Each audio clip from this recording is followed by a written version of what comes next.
Bom, gente, Tem mais estilo. Tá, então vamos começar. A Fran vai começar a gravar, Fran?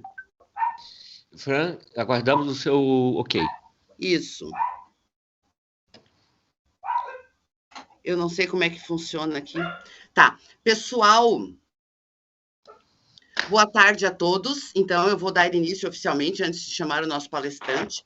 Tá, conforme combinado na reunião de grupo, nós resolvemos externalizar um pouco as ações do PRH, até para socializar informações e divulgar o programa, que muitas vezes é divulgado fora do nosso departamento, mas é um programa da Engenharia Química, né, do curso de graduação e pós-graduação em Engenharia Química da UFSC. Então, até por solicitação dos alunos, a ideia que surgiu na reunião interna passada, nós vamos dar início aos webinar do PRH.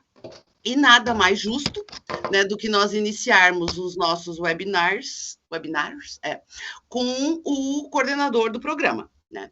Então, eu gostaria de apresentar, né, para vocês, para quem não conhece ainda, e apresentar oficialmente o professor Ricardo, que agora é oficialmente o coordenador do PRH 11. Tá? Então, para quem não conhece, eu conheço de longa data, né? Então eu vou me eximir de maiores detalhes. Sem dados também, por favor. Isso. Então, o professor Ricardo é professor da UFSC, né, do Departamento de Engenharia Química e Engenharia de Alimentos, desde 1996. Eu acho que o Ricardo foi o último professor que entrou com mestrado no departamento. Foi. Né? No CTC inteiro, foi o último que entrou com mestrado. Isso, eu lembro bem disso, porque na época nós estávamos fazendo o doutorado juntos, né? Então, ele está desde 96 na UFSC, fez a graduação e o mestrado na UFSC, né, em Engenharia Química, e o doutorado também em Engenharia Química no programa de pós-graduação de Engenharia Química da UFRJ, no PEC, da COP.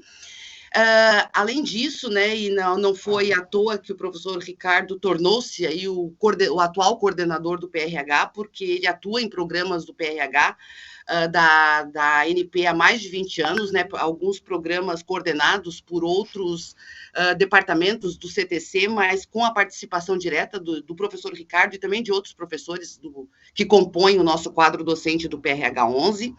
E o professor Ricardo já coordenou também vários projetos na área de petróleo, gás, petroquímica, detecção de falhas, vazamento em dutos, biocombustíveis, etc, etc. E, né, atualmente, ele é oficialmente o coordenador do PRH 11. Então, nós tínhamos pensado, né, isso o Ricardo até escreveu aí um resumo que foi publicado, né, para divulgação desse primeiro webinar, mas os alunos estão com muitas dúvidas também, então nós vamos aproveitar esse momento para o Ricardo fazer uma apresentação, até combinamos isso, que ele faz uma apresentação um pouco mais curta, e depois a gente abre para perguntas, para que vocês aproveitem esse momento, não só os alunos do PRH, mas também os outros que estão aqui presentes, para tirar algumas dúvidas principalmente funcionamento aí do PRH. Então, gente, bem-vindos ao primeiro webinar do PRH 11, do curso de Engenharia Química, graduação e pós-graduação em Engenharia Química da UFSC. Professor Ricardo, né, que consegue ser bem mais atarefado que eu. Muito obrigada por ter organizado, né, esse bate-papo com os alunos, e a palavra é sua. Obrigado, professora Débora. Não é verdade que eu sou mais culpado com você, mas eu tenho certeza de uma coisa, né? Que eu sempre comentei com você.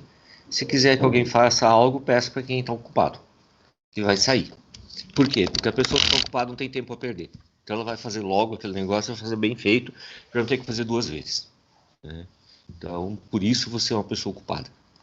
Né? Porque está sempre fazendo muitas coisas. Bom, pessoal, eu vou falar para vocês sobre a questão atual do mercado de petróleo, gás e biocombustíveis no mundo, mais especificamente no Brasil, mas eu vou dar um panorama geral do que está acontecendo. Por quê? Se vocês viram as notícias essa semana, né, se vocês acompanham diariamente os principais jornais, vocês devem ter visto que algumas montadoras estão dizendo que até 2030 vão estar somente operando com carros elétricos. Tá? A GM falou isso, a General Motors. Na Alemanha, a Volkswagen disse que até 2035, a Mercedes também, né? A Ford falou que até 2040. Então, a Volkswagen já quer, no próximo ano, começar a produção de caminhões elétricos, inclusive no Brasil, e parar com a produção de caminhões que queimam combustível, queimam diesel.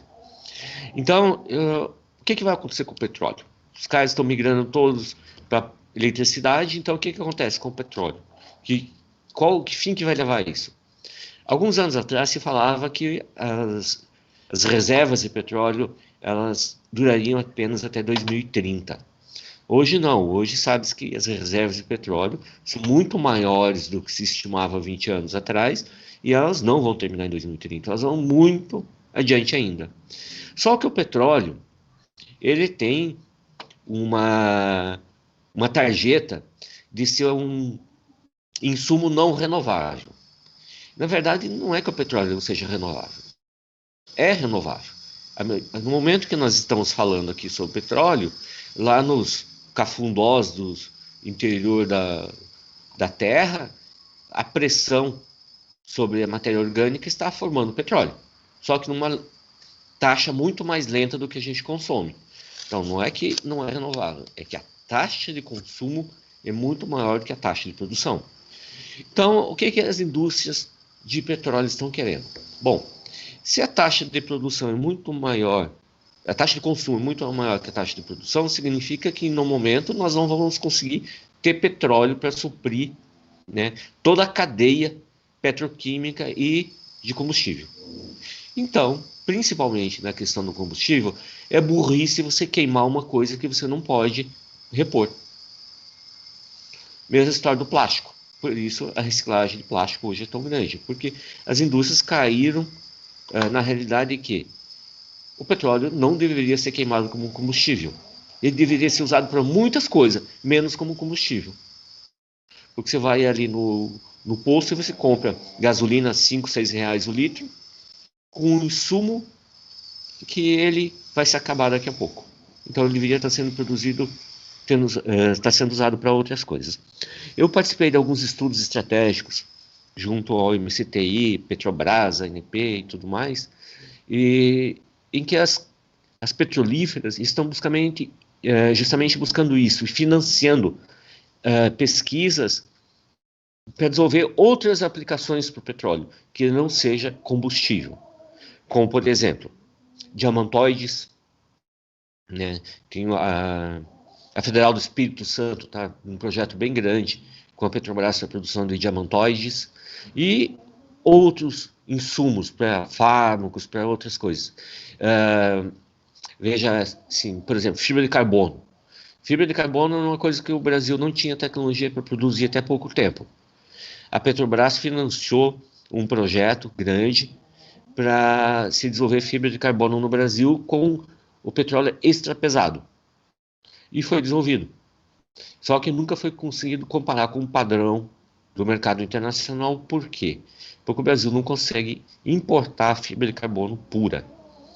Ela importa já a fibra de carbono industrializada. Por que não consegue importar a fibra de carbono puro? Porque a principal aplicação da fibra de carbono é bélica. O problema é que a fibra de carbono é um material muito legal para se produzir a partir do petróleo, com um alto valor agregado, usa em várias coisas, inclusive bélica, só que ele se degrada a partir de 800 graus. Tá? Tem esse o problema. E o outro problema é que a Petrobras caiu na burrice de financiar isso no laboratório de pesquisa do Exército. E a fibra está pronta desde 2010, eles não conseguem tirar a produção de dentro dos laboratórios do Exército. Claro, o Exército quer segurar a tecnologia, por quê? Por causa do uso bélico. E seria um uso para um petróleo hoje, que é o extra pesado, que o Brasil tem esse problema de produção de petróleo muito pesado, para esse insumo aí que muitas vezes ele tem baixo valor comercial. Então ele poderia ter um elevado valor agregado. Bom, nesses estudos estratégicos, aí começaram a se montar as agências reguladoras na época do Fernando Henrique, e aí surgiu a Agência Nacional do Petróleo, em que, num estudo estratégico em 98, foi verificado a falta de recursos humanos com formação na área de petróleo e gás natural no Brasil. Na época nem se cogitava tanto em biocombustíveis. Aí então se criou, dentro da ANP, o Programa de Formação de Recursos Humanos, o PRH. Então, o PRH não é um programa como os programas do Bolsa CNPq e nem da CAPES, que eles visam a formação de pessoal para pesquisa, né? Eu vou depois destacar bem isso, vou entrar bem nos objetivos do PRH, para que vocês não fiquem achando que vocês são bolsistas, principalmente o pessoal da graduação, que vocês são bolsistas de iniciação científica. Não são. É muito mais que isso, tá? Então, agora eu só vou falar um pouquinho sobre o panorama do petróleo, a questão do petróleo. Deixa eu compartilhar minha tela aqui primeiro com vocês. Se alguém quiser me interromper para alguma pergunta, fique à vontade. Eu vou estar com a tela cheia, então eu não vou estar vendo o chat. Tá? Então, eu coordeno por aqui, Ricardo. Obrigado. Então, já estou compartilhando a tela. Isso aqui foi um estudo da ANP, feito em 2018, que trata da retomada da indústria do petróleo e gás no Brasil, mas considerando o panorama mundial. Foi feito pelo Décio, que é o diretor-geral da ANP. Aliás, a apresentação foi feita por ele. Quem montou isso aqui foi uma equipe toda, né? E na época foi levantado, então, em 2018, foi levantado o cenário. O que está acontecendo no mundo e que estamos trabalhando a longo prazo para tentar superar esses desafios, tá? Então, aqui tem uma introdução, um cenário, o que vai ter mais ou menos nessa apresentação. Vamos tratar o que está acontecendo no mercado, falar sobre exploração e produção, o que está sendo feito agora em andamento, como é que está a questão do pré-sal, como é que está isso aí tudo. Deixa eu colocar em tela cheia, pronto. Sai daí, Débora. Pronto. Tá.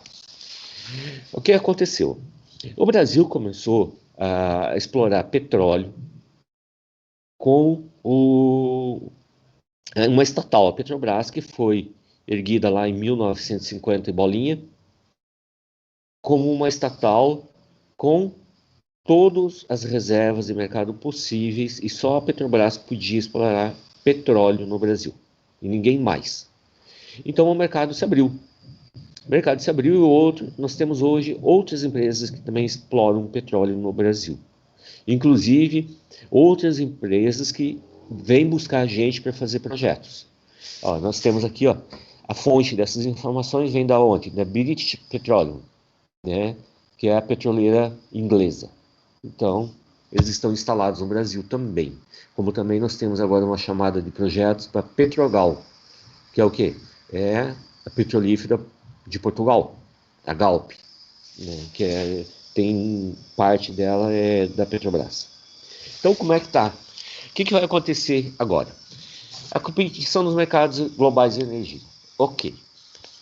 Então, vamos falar aqui de energia de uma forma um pouco diferente. A ANP, ela se via até pouco tempo como uma agência de energia. Tá? Mas ela caiu na realidade. Ela não é uma agência de energia. Ela é uma agência de insumos para a produção de energia. E o pior, insumos para combustão. Certo? Porque o que está dentro da ANP? Está justamente petróleo, gás natural e biodiesel. Para que é usado isso? Para combustão. Poucas coisas são feitas que não sejam combustão, né? Claro, você tem todo o braço petroquímico ali, mas o forte, a ANP não regula o mercado petroquímico, ela regula petróleo, gás e combustível, ela regula uma parte do mercado somente. Depois que a nafta sai da refinaria, aí a ANP não tem nada a ver com isso. A ANP tem a ver com os postos de gasolina, essas coisas todas. Mas ir visitar uma indústria de produção de plástico, ela não pode ir lá fiscalizar. Então, o que ela percebeu? O mix de energia está mudando. Hoje nós temos aqui uma contribuição em torno de 25% de petróleo, gás, carvão e combustíveis. Cada um mais ou menos 25%. Aqui agora nós temos um outro carinha chamado hidrogênio, que também está trazendo desafios. E a indústria petroquímica, a indústria de petróleo, gás e biocombustíveis está muito interessada na produção de hidrogênio também. Por quê? Porque eles têm hidrocarbonetos. Dá para eles continuar com a cadeia carbônica e ainda usar parte dela para produzir hidrogênio. Qual é o problema da produção do hidrogênio? Armazenamento e transporte. Vocês lembram que a Dilma tinha uma solução já para a questão da energia no Brasil, que era produzir a partir de energia eólica. O problema era armazenar o vento. E ela até tinha aquela brincadeira que ela ia armazenar na cabeça, né? Agora, nós estamos vendo aqui, muito na Europa, por exemplo, a demanda por gás natural está crescendo muito e o carvão está sendo consumido cada vez menos. Por quê? Porque o carvão é muito poluente. Nós estamos, inclusive, no Brasil, desativando as termoelétricas e ficando só com a produção de energia a partir de hidrelétricas, tá? E a busca pelas energias renováveis. Que tipo de energia? Todas as possíveis. Inclusive aquelas que são ditas que não são nem produzidas, né? Como, por exemplo, o gás. A energia eólica. Você não produz o vento. Você só produz como é que chama? Aerogeradores. Né? Que o Brasil não faz nenhum desses aí. Bom, o que aconteceu aqui?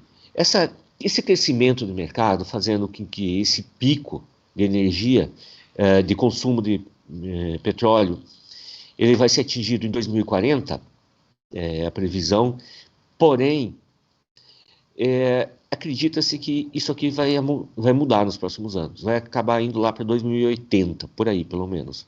Por quê? Por causa dessa frase aqui, ó. A idade da pedra não terminou por falta de pedra. A idade do petróleo não vai terminar por falta de petróleo. Vai terminar por quê? Porque o petróleo vai ser utilizado para produzir insumos de elevado valor agregado, e não para ser transformado em CO e CO2. Não para combustão. Tá? Então, a gente tem que olhar sempre para a ANP como uma agência que trabalha com insumos para combustão. Não é uma agência que trabalha com energia, como se colocava anteriormente. E agora eles estão percebendo que, não, realmente, a ANP é uma agência que trabalha com insumos para combustão, para geração de combustível. Para geração de energia, perdão.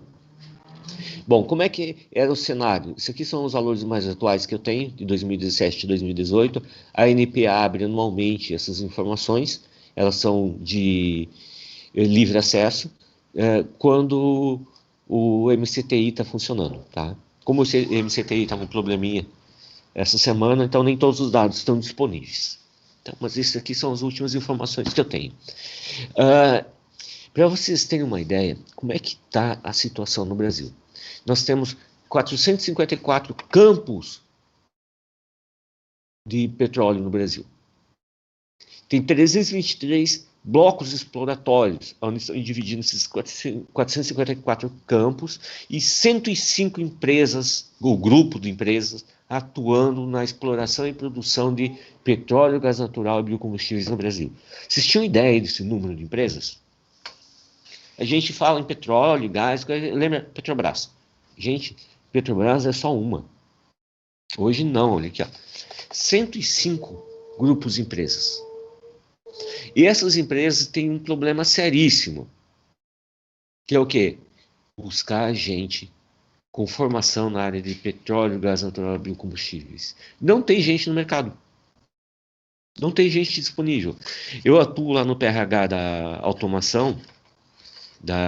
O PRH, a gente fala da automação, o projeto que escreveu fomos eu e o professor Ariovaldo ainda, e na época a gente não tinha massa suficiente no departamento para a gente coordenar o PRH, então a gente juntou com a elétrica, com a mecânica, o pessoal da meteorologia na mecânica, principalmente o professor Albertazzi, e depois com a engenharia da automação, então surgiu o PRH, era chamado de PRH 34, agora é o PRH 9, acho que é, não lembro qual é o número deles, e nós começamos então lá. E eu atuei muito forte lá até 2014, 2015, depois eu acabei me afastando um pouco para entrar mais na parte de materiais híbridos, catálise, essas outras coisas, com polímeros obtidos a partir de cadeias carbônicas e cadeias inorgânicas. E o nosso grande problema é que a gente formava os alunos na graduação, entrava os alunos de graduação, pegava a bolsa do PRH, a gente tem um treinamento especial para eles, eles fazem mais disciplinas que os outros alunos, justamente para se aprofundarem nos temas, e fazem uma monografia. Só que o problema é, o cara terminava a monografia, ele saía para estágio, ele já ia empregado. E saía para o estágio e não voltava. Qual era esse problema? Esse problema era que a gente nunca conseguia fazer com que esse cara fizesse mestrado ou doutorado. Todos os alunos, para vocês terem uma ideia, eu tive um aluno que fez um concurso para a Petrobras quando ele estava na 7ª fase. Ele entrou no PRH quando ele estava na 5ª fase, da 4ª para a 5ª fase. Na 7ª fase, no final da 7ª fase, ele fez o concurso para ver como é que ele era. No final, ele disse, estou fazendo o programa da NP, um dia eu vou querer fazer um concurso, quero ver como é que é. Ele passou em 25º lugar. E deu tanta sorte que uma semana depois que ele colou o grau, foi chamado para trabalhar na Petrobras. Hoje ele é responsável pela área de meio ambiente da Petrobras. Então, e assim tem muitos outros. Por exemplo, Honeywell. Você já deve ter ouvido falar da Honeywell, uma das maiores fabricantes de equipamentos de automação para petróleo e gás. É gigantesca no Brasil. Ela é americana, mas ela tem um braço muito grande no Brasil, com sede em Porto Alegre. Ela levava nossos alunos, antes de a gente terminar de formar eles, já estavam com a portinha aberta lá para receber os caras. Então, quem ia fazer pós-graduação, geralmente era o cara que já entrava no mestrado, doutorado, e nunca aquela pessoa que a gente formou na graduação, especificamente. Tá? Bom, o que acontece hoje no Brasil? Aconteceu em 2018 e hoje está um pouquinho pior ainda. Nós temos bacias ainda de petróleo no Brasil que não tem nenhum único poço. A gente fala em poço de petróleo, mas sim, poço não é o termo mais adequado, seria reservatório, né? Então, nenhum desses reservatórios foi perfurado ainda. Menos de 5% de toda a área em que é explorável de petróleo está sendo explorada, está sendo comercializada ou contratada. Nós temos somente 30 mil poços perfurados. Aqui vocês têm uma ideia. Perdão. Aqui depois vocês podem olhar com maiores detalhes aonde que estão esses poços. Bom, nós temos 3 ambientes, né? São um país privilegiado, tem 3 ambientes de exploração e produção. Onshore, que é em terra, né? Principalmente norte e nordeste. Offshore, convencional, que é a exploração em alto mar. E o pré-sal, né? Que hoje nós estamos tirando 50 e poucos % do nosso petróleo lá do pré-sal. Onshore contribui em torno de 8%. Ela já foi uma contribuição maior aqui. Só que a Petrobras andou se desfazendo desses poços onshore, porque eles produzem petróleo muito pesado. E a Petrobras não estava interessada mais neles, são poços que têm baixa produção, e ela vendeu. esses campos de produção onshore para outras empresas, geralmente multinacionais, né? Tem um grupo também de investidores no Brasil que adquiriu em torno de 5.000 poços no Rio Grande do Norte. Aqui você tem os poços em desenvolvimento e os concluídos. Em 2015, a gente estava aqui com em torno de 600 poços concluídos, né? Sendo abertos em 2015 e concluídos. 2016 caiu para em torno de 200, 2017 e finalmente 2018 para 93, 2019 foi uma lástima, 2020 veio a pandemia, não teve quase nada, e 2021 está praticamente zero. Tá? Então, olha só como é que está essa curva. Aqui, ó, nós estávamos com a questão do pré-sal em plena evolução, né? E aqui ó, foi reduzindo a exploração. Então, hoje, a pesquisa por novas jazidas está praticamente paralisada por causa da pandemia e por falta de investimento. Ok? Então, nós estamos vindo numa queda de produção bastante acentuada e ainda isso está sendo uma realidade. E essa queda de consumo também está sendo responsável pela queda de produção. A queda de consumo por quê? As pessoas estão mais em casa. Estão trabalhando mais remotamente, então se consome menos combustível, então se produz menos petróleo. Por quê? Porque nós ainda estamos olhando para o petróleo como fonte de matéria-prima para queimar, para produzir energia.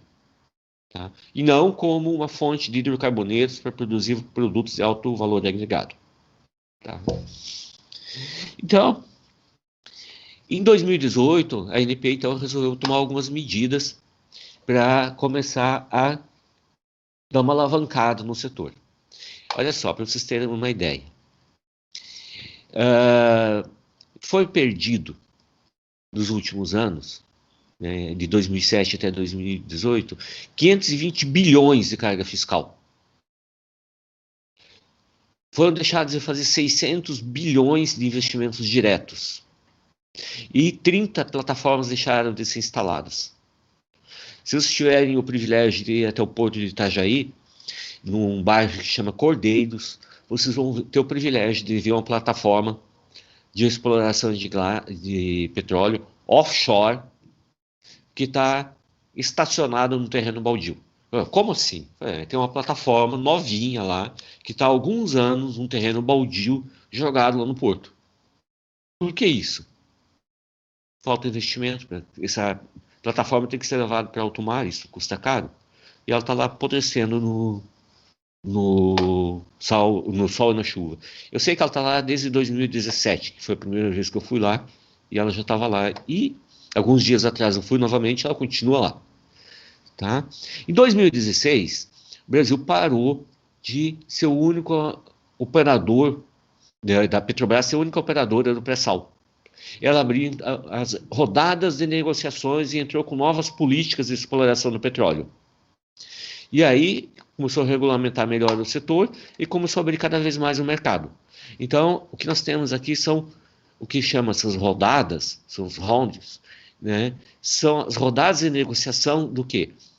Dos campos de produção do petróleo. Olha só, nós temos uma evolução bastante interessante, desde a quarta rodada até a 14ª, nós tivemos um ágio de 1.556%. O que é esse ágio? Esse ágio significa assim, você colocou um campo para vender ao preço de R$1.000. Vem uma empresa e paga 1.556 vezes mais. Então, você queria 1.000, ela te pagou 1.556.000. Então, é isso aqui que o governo está arrecadando com essas negociações. É claro, aqui não tem esses valores, porque nem todos eles são abertos, só tem assim, projeções, mas você pode ver aqui esse bônus de assinatura, o que é? É no momento que o cara vai lá e compra, ele já assina um contrato, já tem que desembolsar esse valor. E o restante ele vai pagando ao longo dos anos. Tá? Então, isso aqui era o cenário de exploração do pré-sal. Depois de 2017, se tornou isso aqui. Toda essa área aqui estava sendo explorada. Se dá uma olhada aqui, como tinha pouquíssima coisa sendo explorada. Aqui, um pouquinho aqui, aqui. Agora, dá uma olhada como isso aqui expandiu já em 2019. Hoje nós temos muito mais empresas operando no pré-sal do que em terra. Tá? Os potenciais. Nós temos que abrir mais poços, porque nós temos um potencial de arrecadar em tributos e pagamento de royalties de 1 trilhão e 240 bilhões por ano. Mas não arrecada. Por quê? Porque nós temos muito petróleo ainda, só que o petróleo está lá embaixo. Nosso petróleo é muito pouco explorado. E por que é muito pouco explorado? Porque é caro trazer tecnologia do exterior para o Brasil para produzir petróleo. E o Brasil, infelizmente, não tem tecnologia. Ah, mas o Brasil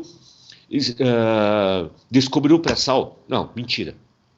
O Brasil descobriu o pré-sal, ok. Mas foram multinacionais que conseguiram fazer com que se tornasse realidade.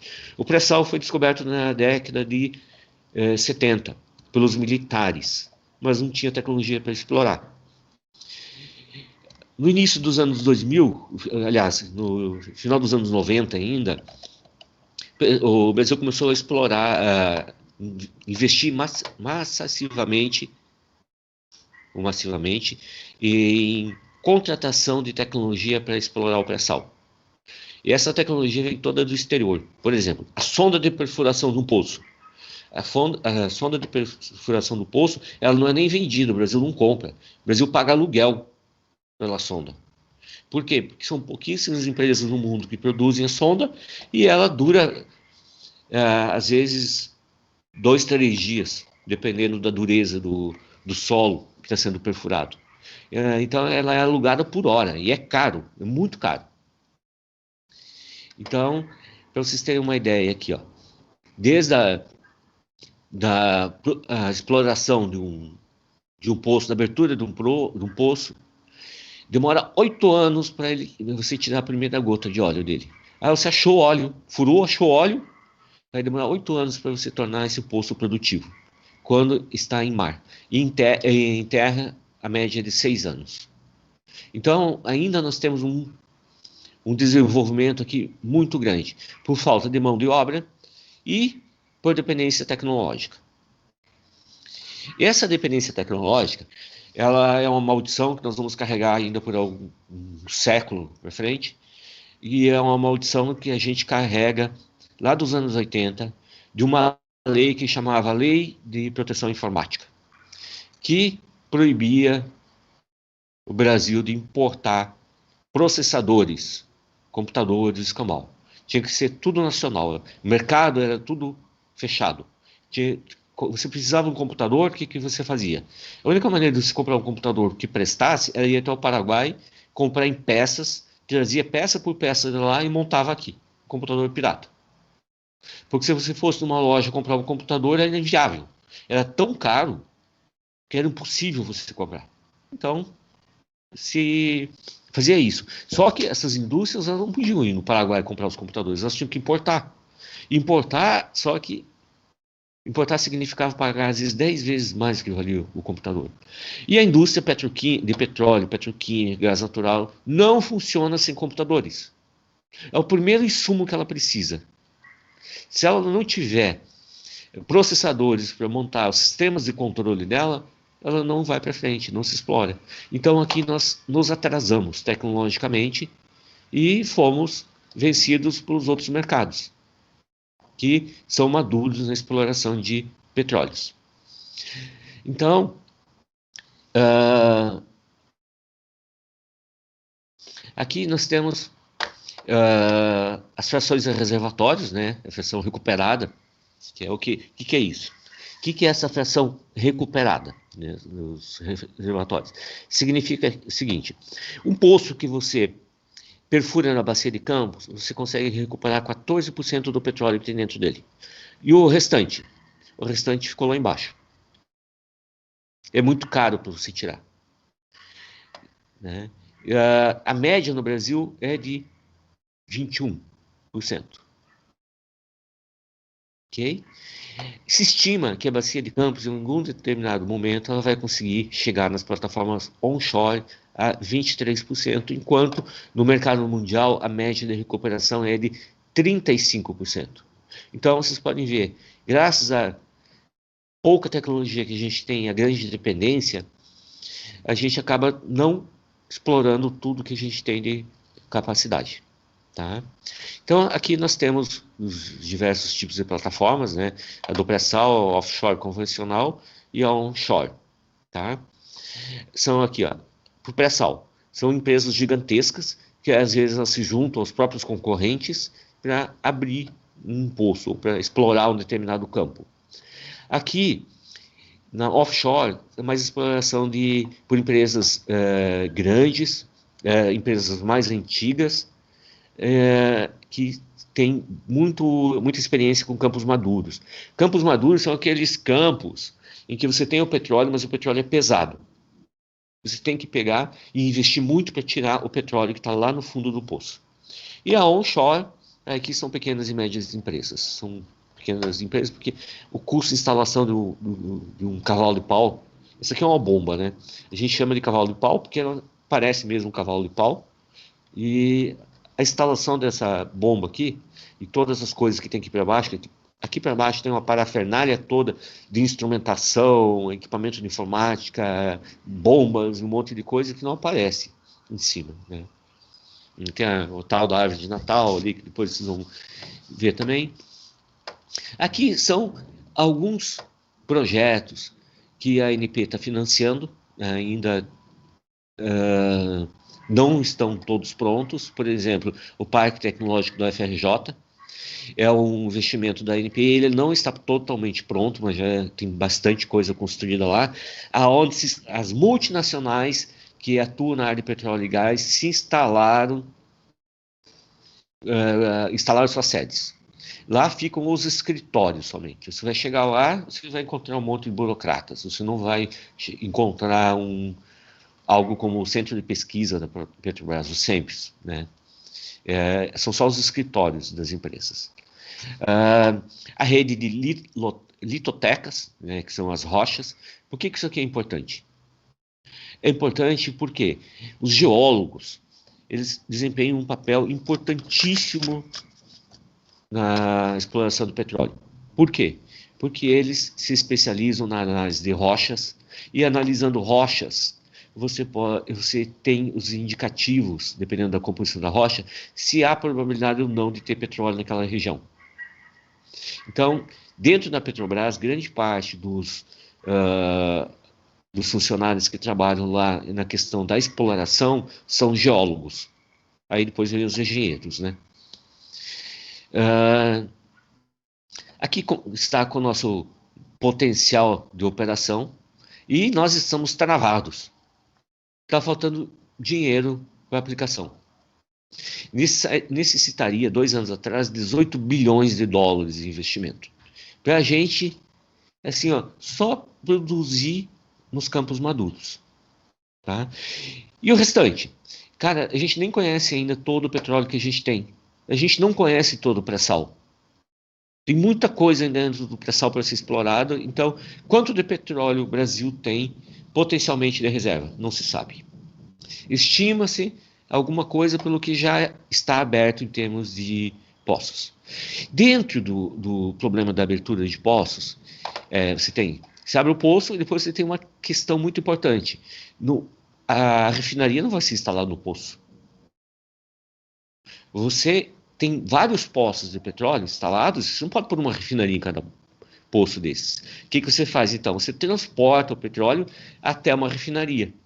Então, uma refinaria recebe petróleo em vários lugares. E como que é feito esse transporte? Por dutos. Não é por caminhão, é por dutos. Dutos subterrâneos.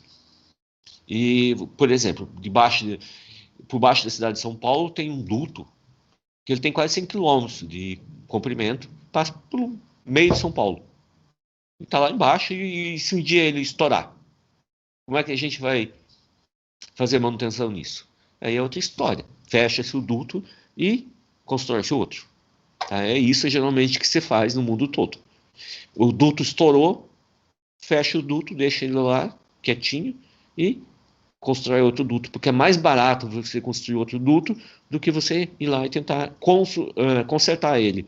Porque geralmente já teve construções em cima, já passaram rodovias, um monte de outra coisa, e você não sabe aonde que o duto estourou. Você tem que cavar até achar aonde o duto rompeu. Isso aqui, ó, são os acidentes, as fatalidades que aconteceram nas plataformas offshore nos últimos anos. Ok? E aqui as taxas de incidentes por gravidade, né, onde você teve aqui, ó, grave, onde teve incidentes que houveram perdas de vida.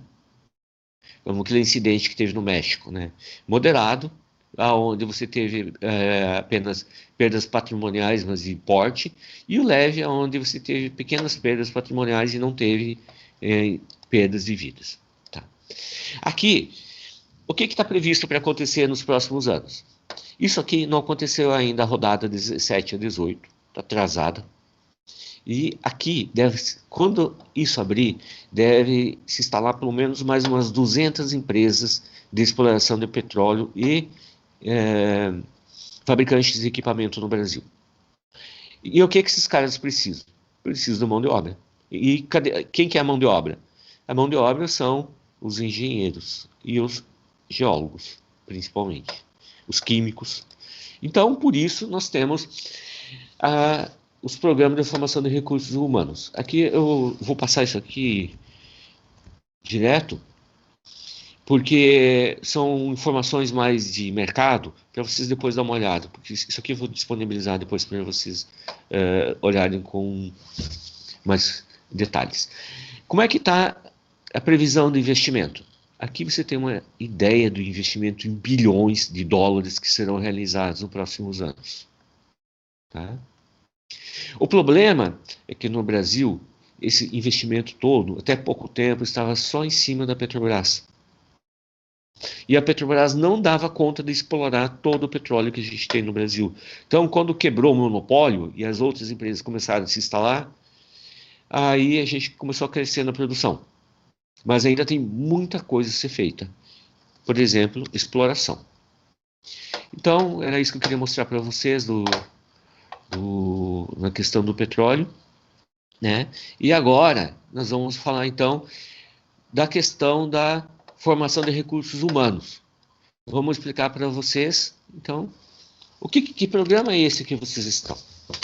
Vocês estão no programa de formação de recursos humanos, especificamente desenhado pela ANP para formar profissionais altamente capacitados para atuarem na pesquisa, desenvolvimento e exploração de petróleo, gás natural e biocombustíveis.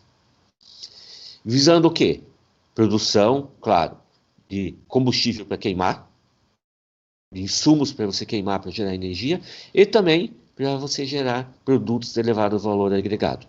Tanto que nós temos aqui programas da ANP que eles não estão dentro da engenharia.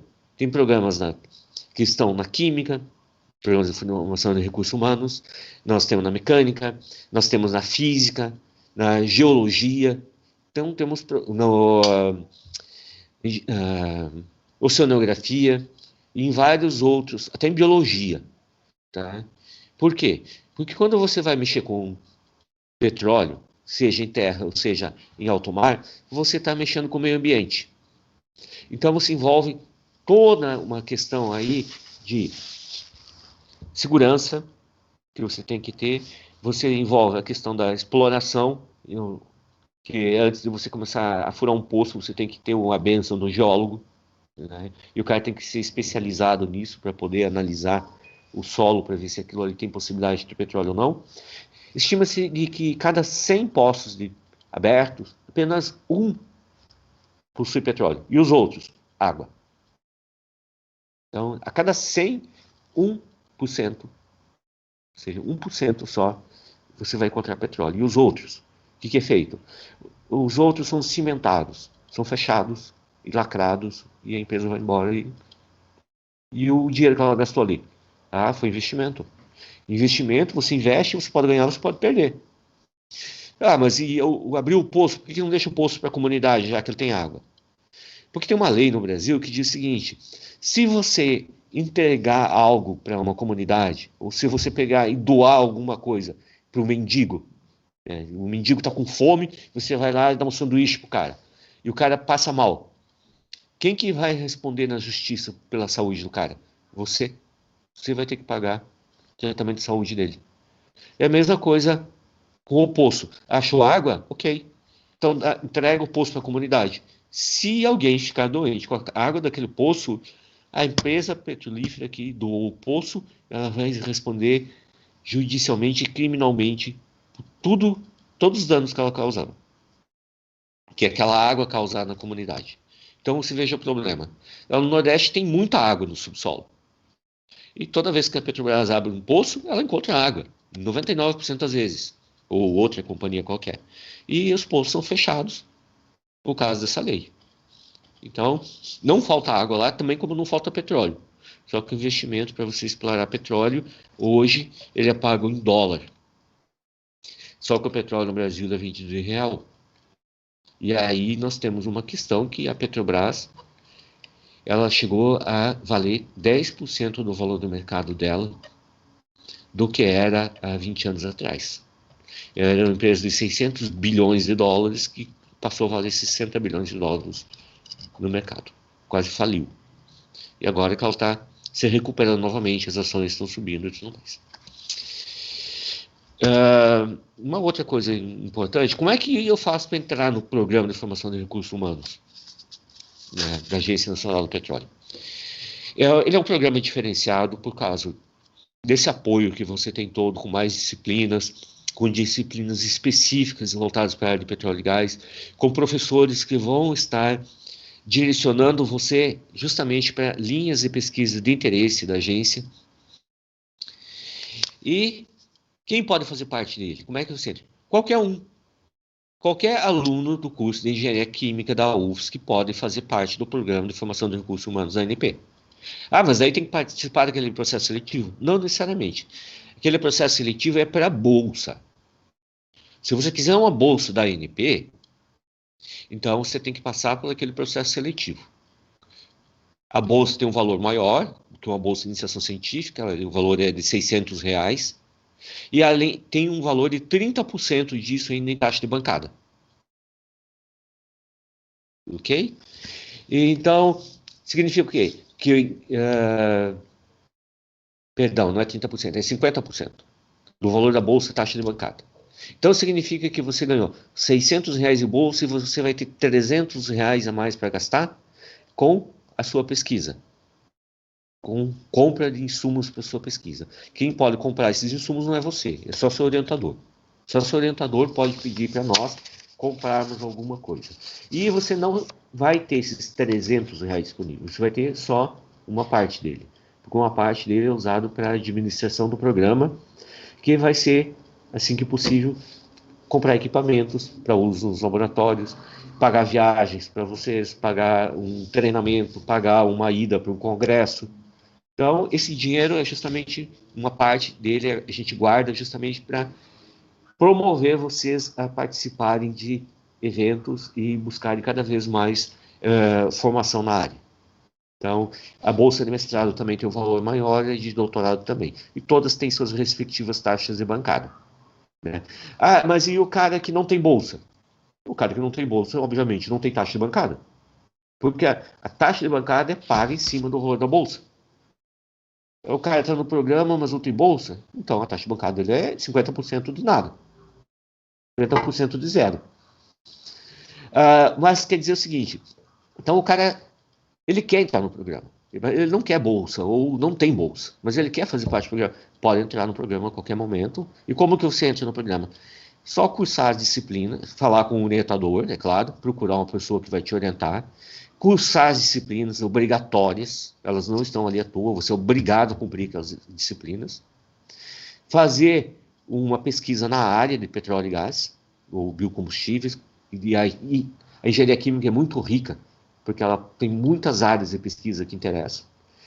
E no final, quando você concluir, você tem que fazer o TCC em cima da sua pesquisa, né? Fazer o estágio na área de petróleo e gás, e a gente comunica no momento que você está fazendo o estágio que você completou todos os quesitos para ganhar o título de especialista em petróleo, gás natural e biocombustível. E essa anotação sai você como engenheiro químico, especialista nesse setor. Ah, mas eu não ganhei bolsa. Ok, não ganhou bolsa, você pode ganhar o título. A gente só tem que solicitar porque a ANP, ela deu o título, concede o título para você e nós temos que comprovar que você realmente cumpriu todas as etapas, mesmo não tendo a bolsa. E você pode sair então com esse título. Eu tive vários alunos que eu orientei na automação que não tinham bolsa, mas eles queriam participar do programa. Por quê?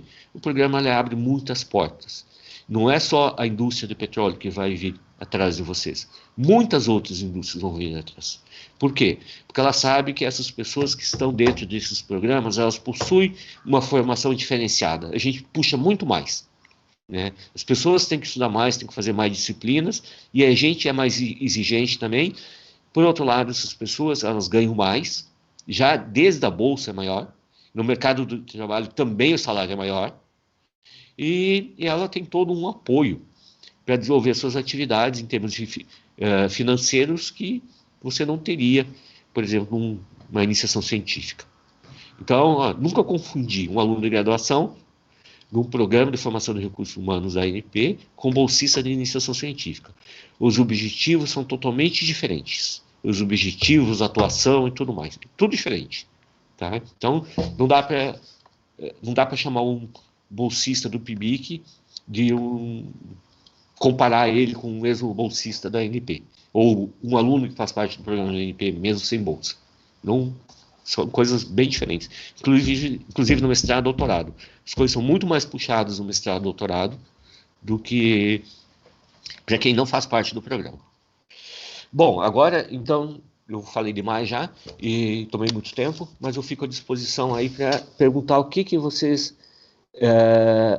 para pós também. O título é para graduação e para pós. Tinha me perguntado aqui no chat se o título era somente para graduação ou para pós também. Não, é para graduação e para pós. Sai a anotação nos diplomas.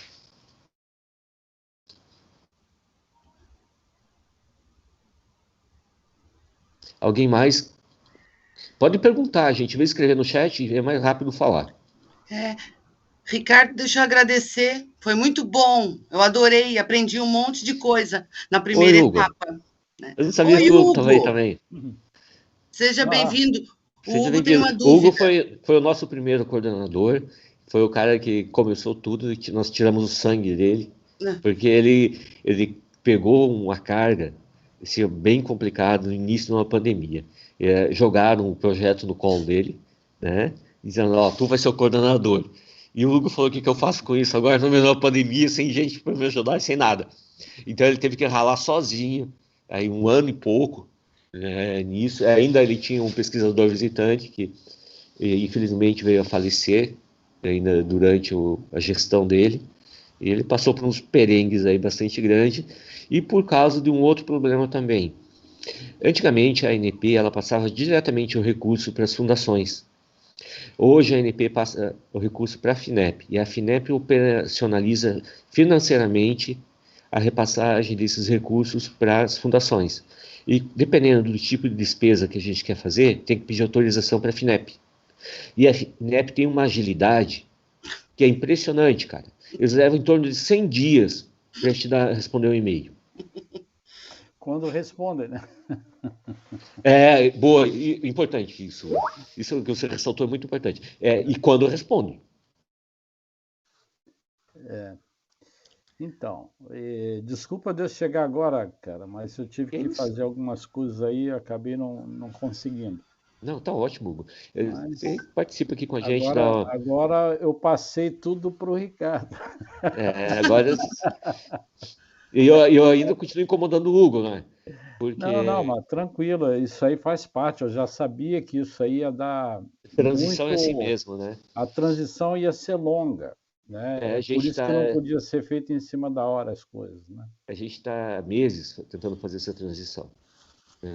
Saiu semana passada, dia 27, exatamente, de junho, não, de julho. Não, Foi de semana. Junho, foi dia 27 de junho, mas só semana passada que me deram acesso como coordenador, ou a semana retrasada, não lembro. Aí que eu consigo fazer alguma coisa. Porque nós ficamos numa época num limbo que nem o Hugo nem eu tínhamos acesso às plataformas da NP nem da FINEP, para nada. Ficamos totalmente amarrados. A Larissa perguntou aqui sobre o mestrado e doutorado. O objetivo é que os alunos do PRH sigam na linha, ou seja, façam mestrado e doutorado? Não necessariamente. O programa de formação é um programa de formação de recursos humanos. A ANP não está lhe financiando para você virar um pesquisador ou virar um engenheiro que vai atuar no mercado. A escolha é tua. Você é livre para você decidir o que você quer. A ANP ela só está te dando uma formação diferenciada. Por quê? Porque ela quer disponível no mercado pessoas que entendam deste setor, que elas tenham formação nesse setor. Por quê? A procura por esses profissionais é muito grande e tem poucos profissionais no mercado. Nós temos 50 e poucos programas, eu não sei exatamente quantos, Hugo. 55. 55 programas de formação de recursos humanos no país. E esses 55 programas não conseguem formar a quantidade de pessoas que precisam, que o mercado precisa anualmente. Então, precisa muito mais investimento em cima. Mais alguma coisa? Vocês sempre fazem tantas perguntas sobre o programa na aula para mim, agora ninguém tem dúvida, né? Ô, professor, Fala. uma Quem dúvida. está dizendo? É o Eduardo. Fala, Eduardo. Em relação ao TCC do programa, ele é a parte do TCC da graduação ou Não, ele assim, ó, substitui? você que sabe, se você quiser fazer 2 TCC, o problema é seu. Mas você seja esperto e faz o TCC na área de atuação do programa, né? Daí faz um TCC só, que ele Não vai é servir para... TCC, é PCC. Tá bom, então Ah. chama... A Débora Chato tá me corrigindo aí, que é PCC. Então tá. Então faz o PCC na área e é um único PCC.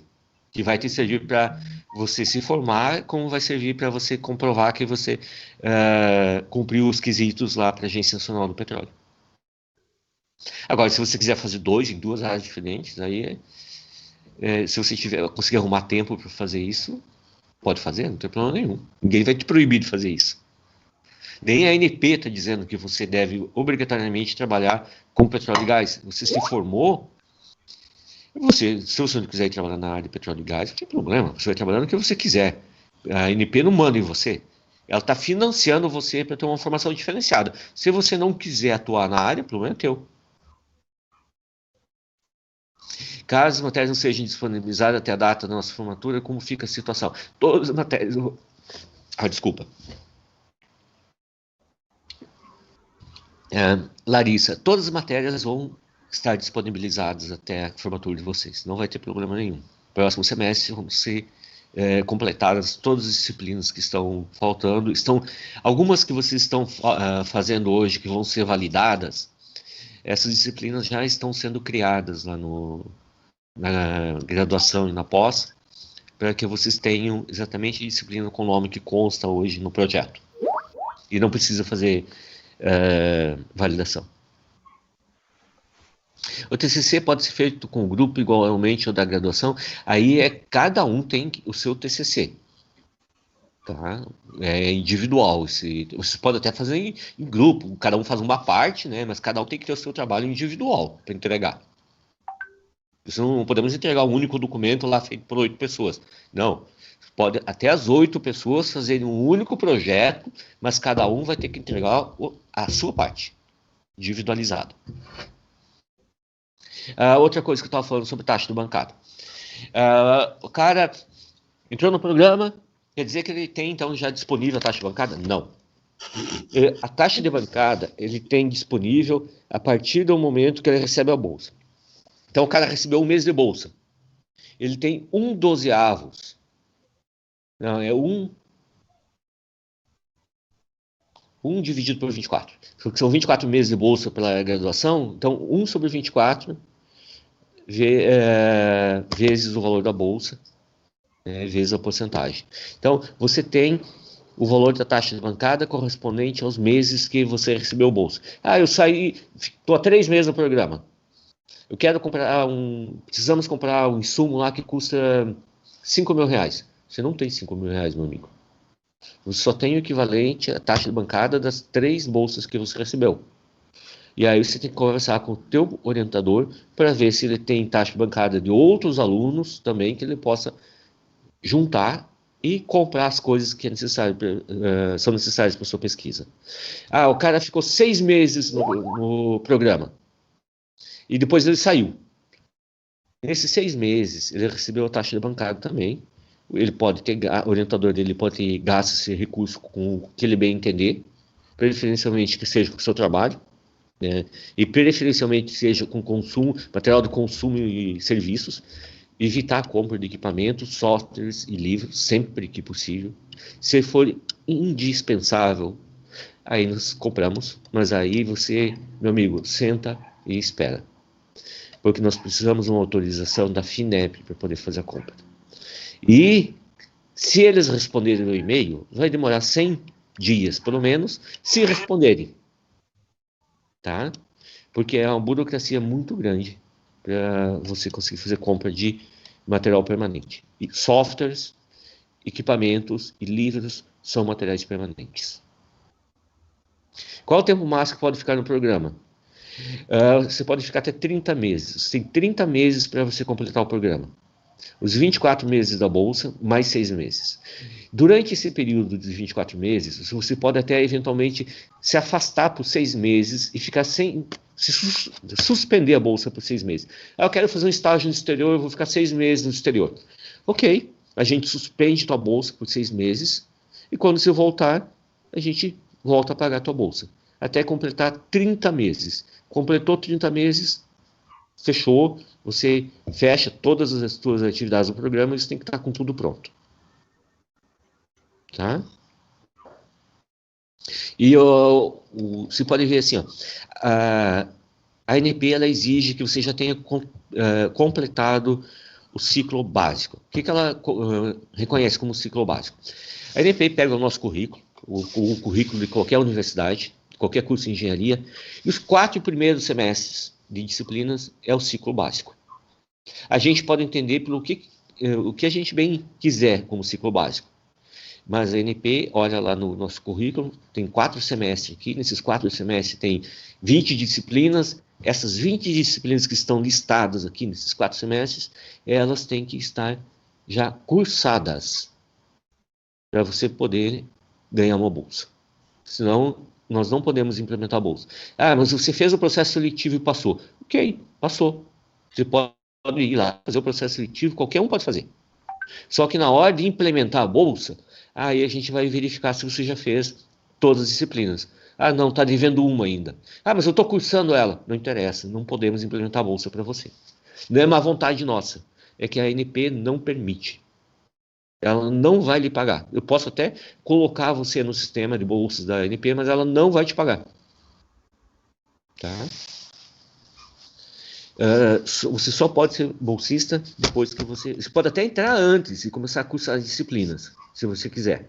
E aí, quando você cursou os 4 semestres, aí sim, aí você concorre à bolsa. Aí você vai lá no edital, se inscreve bonitinho, e aí você pode concorrer à bolsa. E o fato de ser a partir do ciclo básico completo é porque a ANP ela já visa que o cara esteja entrando no ciclo profissionalizante para que ele desenvolva essas atividades todas ao longo dos semestres que faltam, para que, olha só, 30 meses são o quê? 30 meses são 5 semestres, não é? Então, você pega ali 4 semestres do ciclo básico, mais 5 semestres, você vai estar no final da 9ª fase. O que é a 10ª fase? É estágio. Então, por isso, casa direitinho que a hora que você está terminando suas obrigações, você sai para o estágio. Entendeu? Como é o mercado de trabalho no estado? Grande. vocês podem não saber, mas o mercado, tem muitas indústrias que atuam na área de petróleo, gás natural e biocombustíveis no estado, e poucas pessoas com formação na área, tá? Muito poucas. Você pega aqui a SC Gás. A SC Gás, praticamente todos os engenheiros químicos que trabalham na SC Gás são da UFSC. Tá? Tem muita coisa mesmo. E não esquece da indústria petroquímica também, né? Aí tem a indústria metal-mecânica, que é para equipamentos, que também requer engenheiro químico. Na disciplina de indústrias químicas, se alguém de vocês fez comigo no semestre passado, a gente fez apresentações, trouxe profissionais de indústrias para fazer apresentações ou seminários online de vários setores, 10 setores diferentes com 10 profissionais diferentes. E um desses setores, o pessoal até estranhou. Eu trouxe uma engenheira química que trabalha na BMW, para ela falar sobre a atuação do engenheiro químico numa indústria automotiva. E foi muito interessante porque as pessoas não tinham noção do que o engenheiro químico pode fazer numa indústria automotiva. Cara, você pode trabalhar desde a portaria até a saída do carro. Tá? Tem muita coisa que o engenheiro químico atua dentro de uma indústria automotiva. E a indústria automotiva também é um mercado para um cara que é formado tem uma formação na área de petróleo, gás natural e biocombustíveis. Só complementando, Ricardo, a gente também tem muita empresa de software, né, que faz vários softwares para perfeito. Como a E3S, que a gente já teve seminário deles, né, o Webina. Isso. Aliás, a E3S ela presta serviço para a Petrobras mais em simulação do que em desenvolvimento de software propriamente dito, né? Isso. Mas nós temos muitas empresas no estado que desenvolvem softwares mesmo para a Petrobras, e não só para a Petrobras, para várias outras empresas. Tem as empresas de meio ambiente que também prestam serviços, empresas de biotecnologia, tem as empresas de tintas e vernizes. Cara, tem muitas empresas, muitos setores, até o setor madeireiro é importante para a indústria de petróleo e gás. Por quê? O setor madeireiro. Porque o setor madeireiro, ele consome derivados do petróleo para tratamento da madeira. Tá? Que a Ana tem uma dúvida em relação ao ciclo básico, Ana. O que é?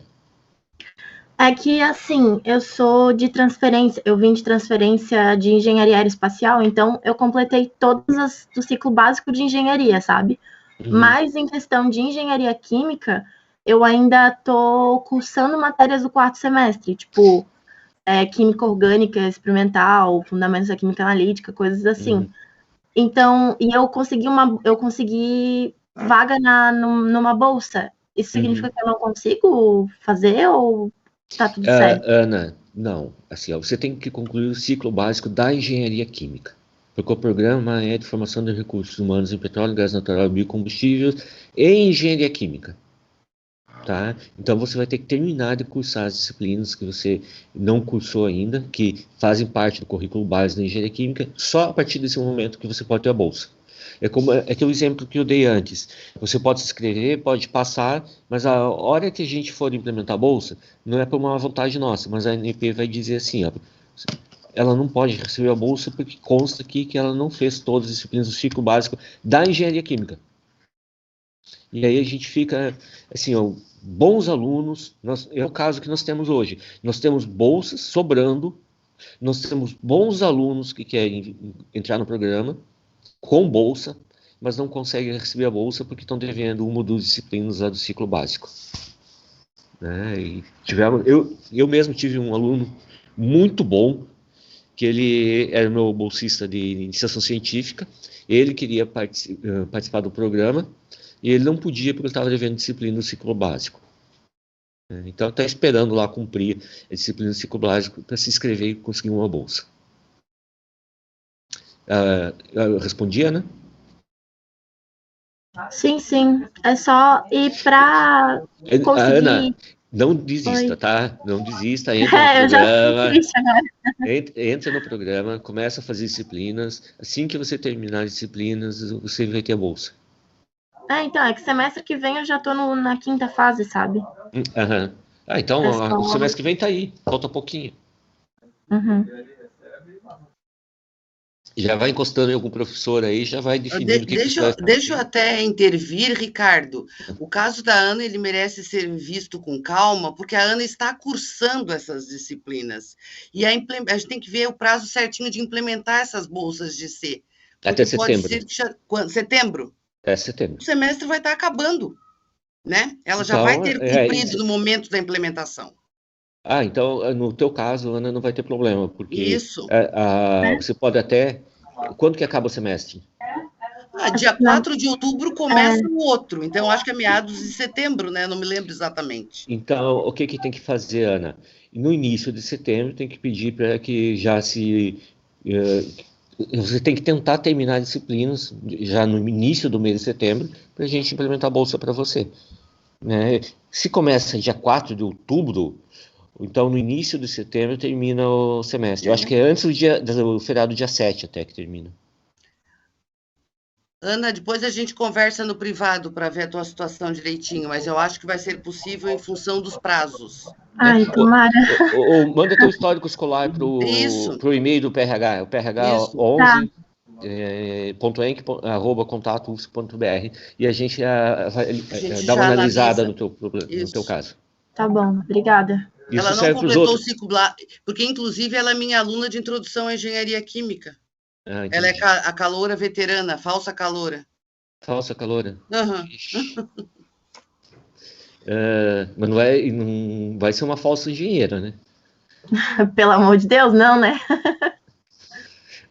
Os outros que tiverem situações parecidas com a Ana também mandem para a gente a situação por e-mail e a gente analisa todos os casos e casos assim a gente tenta ver como a gente consegue contornar e não perder o candidato, porque é nosso interesse também implementar todas as bolsas, porque é ruim para o programa não implementar todas as bolsas. Por quê? A bolsa que a gente não implementar, a gente perde. Tá? Então, veio 8 bolsas para a gente, nós implementamos 3, e as 5? Perdemos. Essas 5 vão vir o semestre que vem? Não. Perdeu, foi para o espaço, foi para a DGP, que chama, que é a dimensão do guarda-chuva perdido. Por quê? Por que dimensão do guarda-chuva perdido? Alguém já encontrou um guarda-chuva que perdeu? Ninguém encontra o guarda-chuva perdido. Você perde o guarda-chuva, você nunca mais acha. É o que acontece com a bolsa. Não implementamos, nós perdemos ela. E isso faz com que o programa seja mal avaliado. E nós temos avaliações anuais. Até o momento não foi feita nenhuma avaliação por causa da pandemia, mas esse ano tem a avaliação anual. Ela está prevista mais para o final do ano. E nessa avaliação, ela é uma espécie de um congresso, né, quando a gente pode se reunir. Agora, em estado de pandemia, isso aí vai ser provavelmente um congresso virtual, onde cada um apresenta seus trabalhos. Quando nós temos muitos trabalhos, o congresso ele tende a ser muito grande, então é apresentado um trabalho por nível, por programa. Então, a engenharia química vai apresentar um trabalho de graduação, um trabalho do mestrado, e um trabalho do doutorado e um do pós-doutorado. Tá? São 4 trabalhos que os professores vão selecionar entre todos vocês e as 4 pessoas vão apresentar nessa avaliação. E os outros? Os outros não significa que não tem que fazer o trabalho. Tem um trabalho também para fazer para avaliação, só que não vai ser apresentado oralmente, né? Mas vai ser avaliado. A gente abre o processo seletivo sempre que a gente tem bolsa disponível. Geralmente vai ser semestral, né, Hugo? Não, a gente tem a disponibilização de bolsas anual, tá, Ricardo? É anual, isso, verdade. No caso dos bolsistas de graduação, como a gente tem essa dificuldade, pelo menos por enquanto, para encontrar os bolsistas, a gente tem aberto mensalmente. Né? Pessoal, para vocês terem uma ideia, nós estamos tentando implementar a bolsa desde março do ano passado, esse ano, porque nós temos bolsa sobrando e a gente não tem candidato, não tem aluno. Porque o que aconteceu? Quando a gente teve o projeto aprovado, e iniciou a pandemia. E aí o que aconteceu? Aconteceu que, com pandemia, as pessoas foram embora. Então, a gente não conseguiu nem explicar direito para os alunos o que era um programa de formação de recursos humanos da ANP. Agora que a gente está conseguindo se estruturar e conseguindo fazer uma divulgação maior. Por quê? Porque a gente tem as disciplinas que vocês estão cursando. Então, a gente tem acesso a vocês para explicar, aí a gente vai explicando melhor como é que funciona, que é um programa diferenciado e tudo mais, e acaba chamando a atenção das pessoas, e as pessoas vêm procurar o programa. Mas mesmo assim está difícil da gente conseguir bolsista. Mas em nível de pós-graduação, a gente faz anual, né, Hugo? Por 2 anos consecutivos, foi junto com o edital, o primeiro edital, né, do começo do ano do POSENC, com as vagas diferenciadas por PRH, né, e ali a procura foi bem satisfatória, tanto em nível de mestrado quanto em nível de doutorado. E pós-doutorado. E de pós-doutorado também. Onde que são divulgadas essas oportunidades? Na página do departamento, na página do PRH, na página do nosso laboratório LCP, na página da pós-graduação, na página do departamento. Não é só a página, LinkedIn, nós estamos em todas as mídias. Instagram, Twitter, todas as mídias que vocês imaginarem a gente tem. É só entrar lá na página do programa que vocês vão ver lá a quantidade de material que já tem disponível, seminários virtuais que estão sendo promovidos e alguns que não estão sendo promovidos, mas a gente tem acesso a eles. Então a gente está colocando lá, porque qualquer um pode participar. Então a gente divulga lá também. E lembrando que vocês são os nossos melhores divulgadores, né? Nós temos alunos aí já há mais de um ano no PRH, tanto em nível de graduação quanto mestrado, doutorado e pós-doutorado também. Cadê a Camila? Né? E faz parte os alunos ajudarem a divulgar isso também, né? É uma rede. Uhum. Só uma coisinha com relação a essa questão dos editais. Nesses 2 primeiros editais, no 2019 e 2020, a gente não fez integrado com a pós-graduação, mas ela provavelmente vai ser integrada, né, Débora? Sim, eu acho que a ideia que nós discutimos antes é que seja, né, Hugo? Com as vagas diferenciadas, tanto em temas quanto em professor, como já funciona, e com asterisco ali dizendo que é uma vaga do PRH. E aí tem que cumprir os requisitos, não só para a entrada no POSENC, mas também os específicos do PRH. Mas a ideia é facilitar para que a gente corra um edital só, né? Não tem que fazer toda a burocracia de 2 editais, comissões de seleção, agora tem as cotas, né? Então, se a gente fizer um edital do PRH com 3 bolsas e 20% de vagas com cota, a gente dilui muito isso. A gente dilui mais se a gente fizer integrado com o do POSENC, né? Pessoal, é só para vocês entenderem. Hoje, qualquer edital de seleção que tem na universidade, a gente tem que levar em consideração as tais das ações afirmativas. O que são elas? São as cotas. Então, se a gente fizer um edital específico para o PRH, a gente já pega 20% disso e reserva para as cotas. Então, a gente procura fazer tudo integrado, para que as coisas se diluam. Não que a gente não quer que alguém que seja cotista faça parte do programa. Não é isso. É que a gente quer que todos tenham as mesmas oportunidades. Isso. A pergunta do Leandro, se existe previsão de novas bolsas pós-doutorado, a gente recebe uma por ano. A que a gente tem atualmente está com a Camila Níquel. Tá? Depois que a Camila terminar os 24 meses de bolsa, a gente vai receber outra bolsa de pós-doutorado. Assim, pessoal, em termos de facilitação, a gente faz de tudo para que assim, os editais sejam divulgados assim, com bastante antecedência. As disciplinas, a gente facilita os horários. Eu dou aula à noite, para vocês terem uma ideia, que é justamente por causa de uma disciplina na pós-graduação, que estava dando problema com os alunos fazerem durante o dia, com muito choque de horário. Então, a gente está dando aula à noite, das 6 até as 7h30, 8 horas. Né? Então, a gente faz de tudo para facilitar a vida de vocês. Por quê? Porque é nosso interesse em ter esse programa. Esse programa dá projeção para a universidade, projeção para o programa de pós-graduação de engenharia e para a graduação de engenharia, química. Não, e faz com que vocês sejam vistos no mercado lá fora com uma cara diferenciada. Nós já temos uma situação hoje que o nosso curso de graduação de engenharia química, poucos alunos vão fazer pós-graduação. São raríssimos. Por quê? Porque está todo mundo lá pela 7ª, 8ª fase já com emprego em vista. Já tem empresa correndo atrás. Então, hoje, eu acho que na pós-graduação, que foi aluno de graduação, nós temos pouquíssimas pessoas, né, Débora? Eu e tu.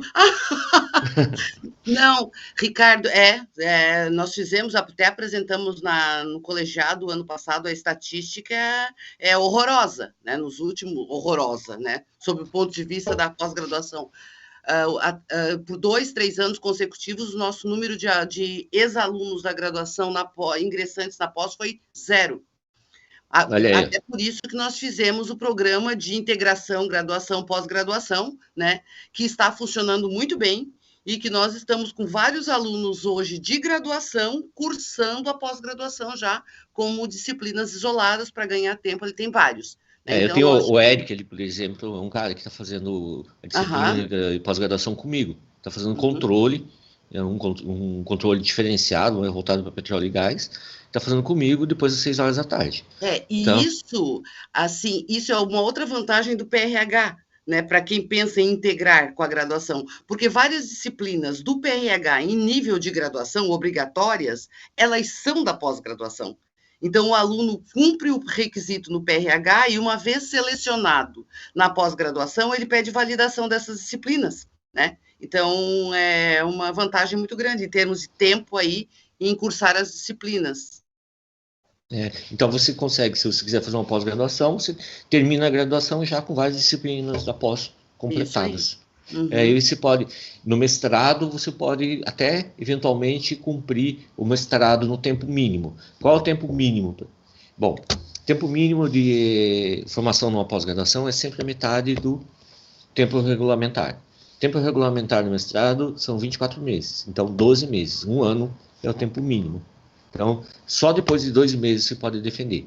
A não ser em casos particulares, que daí a gente tem que pedir autorização para a Câmara de Pós-Graduação, e você vai para o conselho, vai lá para cima, e eles decidem se você pode defender ou não antes dos 12 meses.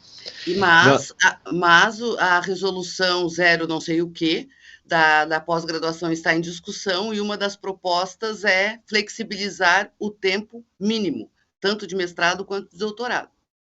Mas eu acho que isso aí esse tempo mínimo, ele é estabelecido lá pela CAPES.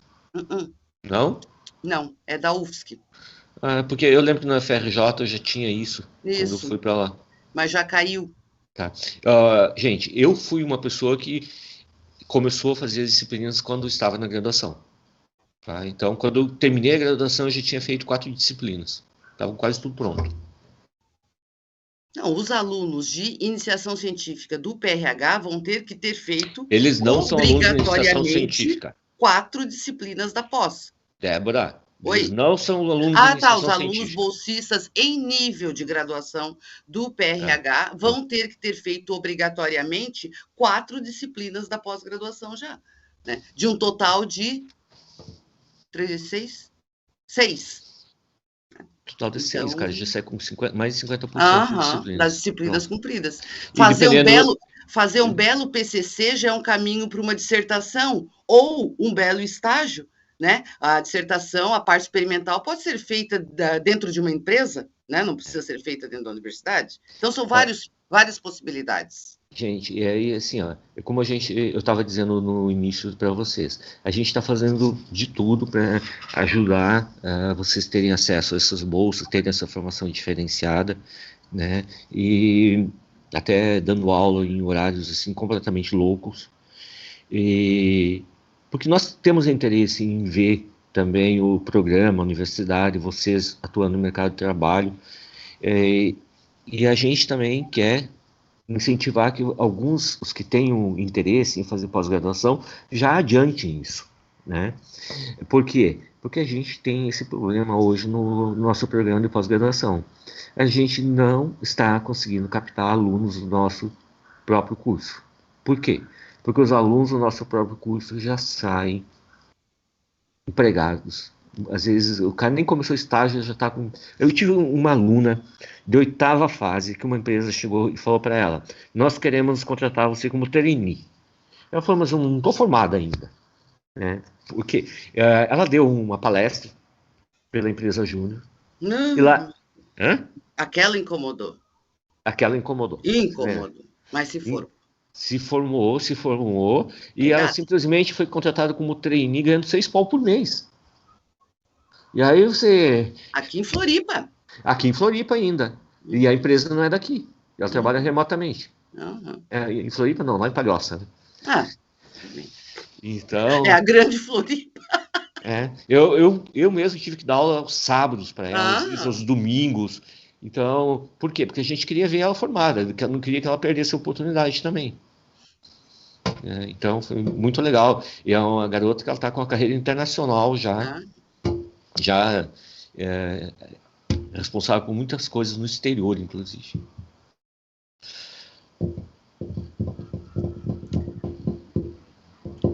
Tem uma outra coisa importante aí para o pessoal de pós-graduação. Todo o pessoal de pós-graduação que a gente mandou fazer doutorado, sanduíche, ou mestrado, ou estágio no exterior, até estágio. Eu tive um aluno que eu mandei para o Canadá e não voltou. Ele foi lá, a empresa não deixou ele voltar. Ele voltou só para colar grau e foi embora de novo. Todos os alunos que eu mandei para fazer doutorado de sanduíche de 1 ano na Alemanha, nenhum voltou. Ah, não, o Luiz voltou. O Luiz foi o único que quis voltar. Mas por quê? Porque o Luiz era casado, é casado ainda, e a mulher dele não queria saber de ficar na Alemanha. Aí ele teve que voltar, senão ele teria ficado também. Porque a Audi queria contratar ele. Te mandar, Renato, você não pode. Olha, quem está fazendo o mestrado ou doutorado pode sempre fazer um estágio de doutoramento de sanduíche no exterior pelo print. A gente suspende a bolsa da ANP e o cara pode pegar uma bolsa do print e ficar um tempo no exterior. Não tem problema nenhum. Não pode, né? Não, só doutorado. Só doutorado. Mas no máximo 6 meses, né? Porque é o tempo que a gente pode suspender a bolsa da ANP. Isso aí. Eu digo assim para você, quem tem interesse em ter uma experiência no exterior, está fazendo doutorado, termina o doutorado e vai como pós-doutorando. Daí você vai chegar lá como um pesquisador e não como um aluno. O tratamento é totalmente diferente.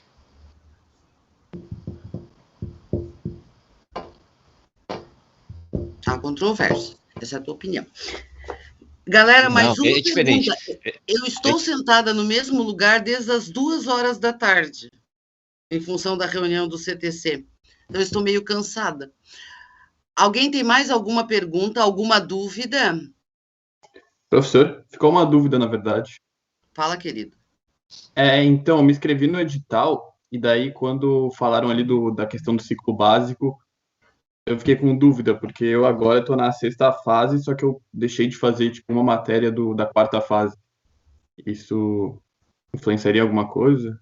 Se encaminha o currículo para a gente vai olhar se essa disciplina ela vai implicar em alguma coisa, compromete o que a gente chama de ciclo básico, né? Vamos olhar, e se a gente achar que, bom, você não está cursando ela, né? Não estou cursando. Na verdade, foi uma matéria de química orgânica experimental em função da pandemia. Eu comecei a cursar, mas daí veio a pandemia e eu acabei... Eu acho que em situações dessas a gente até consegue justificar, ir lá para a ANP e pedir, olha, disciplina presencial, experimental, não dá o cara cumprir. Então a gente pode fazer uma justificativa e a ANP está sendo bastante atenciosa em relação a isso, mas eu não sei te dizer quanto tempo eles vão responder. Se vai ser antes dos 100 dias ou depois, e se vão responder. Mas a coisa boa agora é que a gente tem o grupo do WhatsApp, então aí fica mais fácil. Fica mais fácil a gente pedir as coisas, xingar e ser xingado. Ô, Ricardo, nesse caso aí, eu sugiro fazer o seguinte. Faz a indicação com uma carta justificativa, eles respondem ali no tempo hábil, porque é o tempo de responder quando você faz a indicação. Perfeito, Hugo. Negou, aprovou. Perfeito. Concordo plenamente. Porque daí, em uma semana no máximo, em vez de a gente fazer consulta para eles, a gente vai lá e implementa a bolsa. E manda a carta justificativa junto com toda a documentação. Se a hora que eles abrirem lá para conceder a bolsa para você, para gerar o que a gente chama de termo de outorga, eles têm que verificar todos os seus documentos. Aí eles vão se deparar com essa carta. Eles vão dizer sim ou não para a gente. E tá todo mundo justificando muito em função de pandemia, né? Então, não é o aluno que está no segundo semestre, mas o aluno que está cursando, faltando uma disciplina, eu acho que nesse momento, uma disciplina experimental, né, numa pandemia de 2 anos, isso vai ser plenamente entendido, eu acredito. Embora eu acho que até o caso da Ana a gente pode conduzir dessa forma. A gente vai analisar submetemos e vemos o que acontece. Tá bom. Obrigado, professores. Nada. Vocês viram, gente? Falei para vocês. Para quem não me conhece, eu sou um cara super tranquilo, bonzinho, tenta arrumar as coisas. Os que me conhecem, enfim, não falam nada, né, Hugo? O Hugo Débora não pode falar nada. Já caiu no pancada. É melhor dizer que ele é bonzinho. A Débora sempre disse, também foi fazer pós-doutorado na Bavária, voltou grosso lá, que é uma coisa. Já era do interior do Chapecó, então não era a pessoa mais fina da face da terra. Aí vai fazer pós-doc na Alemanha, volta desse jeito. Um gentleman. O próximo vai ser na França. Não, na França não quero. Para Limoges, não. A gente tem cooperação com a Universidade de Bayreuth, na Alemanha, que fica na Bavária, e aquela região é onde que existiam os tais dos bárbaros, que são os bávaros. Né? E o povo de lá é mais grosso que tornozelo destroncado.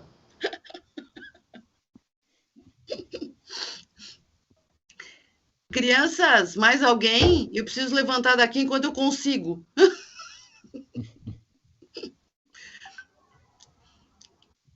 Bom, pessoal, mas alguém tem alguma dúvida? Se eventualmente vocês ficarem com alguma dúvida, ou se surgir alguma outra dúvida, passa um e-mail para a gente, né? A gente também tem o grupo do WhatsApp dos bolsistas, e a gente responde o mais breve possível. Nós não demoramos 100 dias para responder, tá? Aliás, não demoramos nem 100 minutos, tá? A gente responde muito rápido.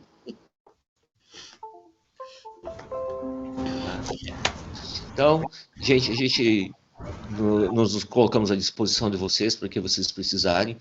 Eu vou pedir permissão para colocar o nome da Débora, da Francine, do Hugo também, como pessoas que podem ser procuradas em caso de alguma dúvida, né? Eles estão sempre dispostos a ajudar em tudo. Eu também, sempre que precisar, podem me procurar, né? Eu mandar uma mensagem, um e-mail, qualquer coisa, só chamar.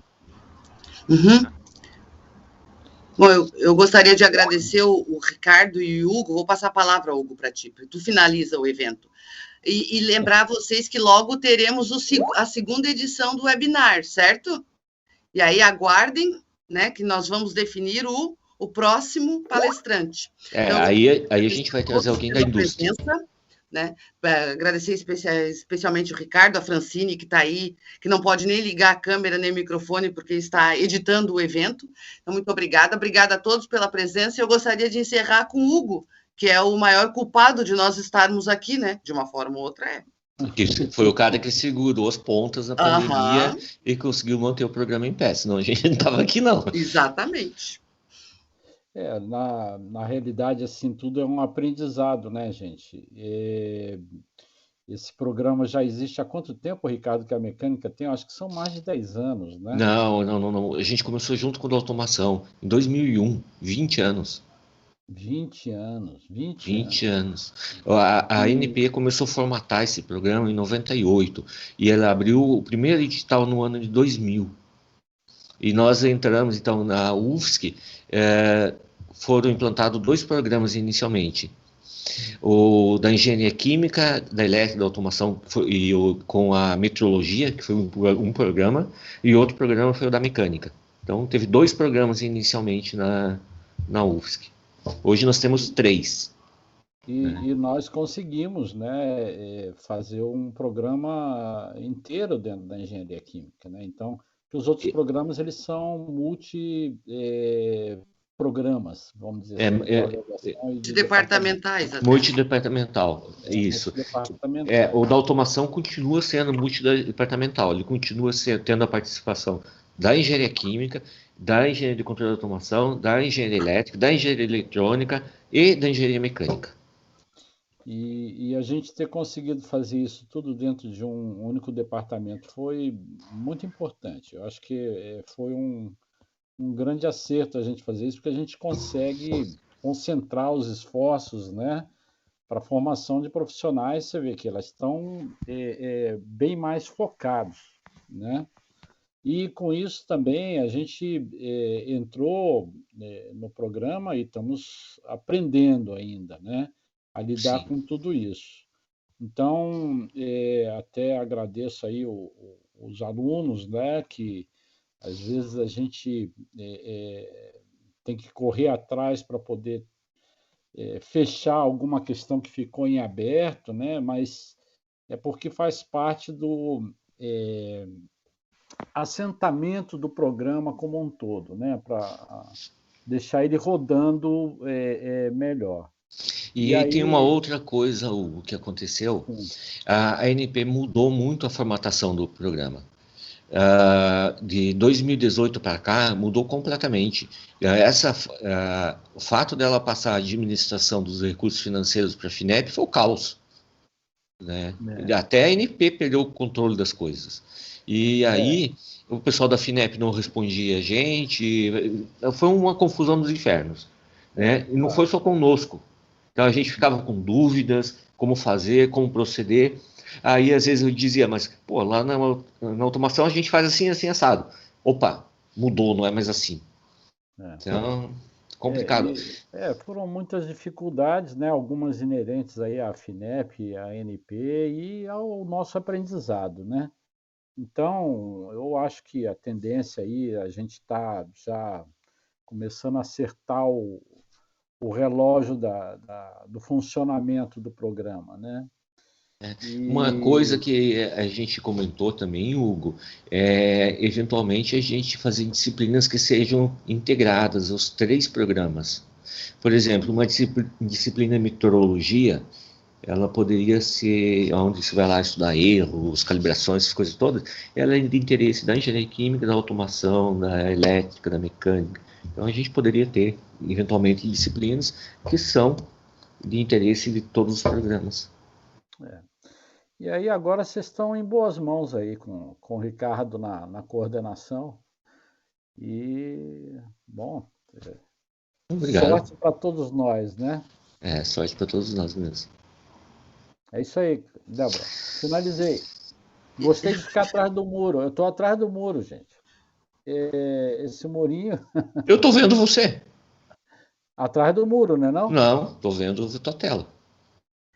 Lá em cima, mas eu estou me vendo atrás de um muro aqui, numa paisagem. É porque tu tem que mudar lá em cima para modo de exibição em grade. O Ricardo acho que não pagou a energia elétrica este mês, que ele está... Mas eu gosto de ficar na penumbra, eu não gosto muito de claridade. Eu não. Tá bom. Tanto que as lâmpadas da minha sala da universidade estão queimadas foi muito tempo. Meu Deus do céu. Bom, acho que com essa finalizamos. Obrigada, tá? Obrigada, Hugo, pela presença. Ricardo, obrigada a todos que vieram. E aguardem o próximo evento. Logo a Fran vai liberar o vídeo do webinar na página do PRH, tá? Obrigada. Muito obrigado, gente. Boa Até noite. a próxima. Cuidem-se. Tchau. Beijos. Boa noite.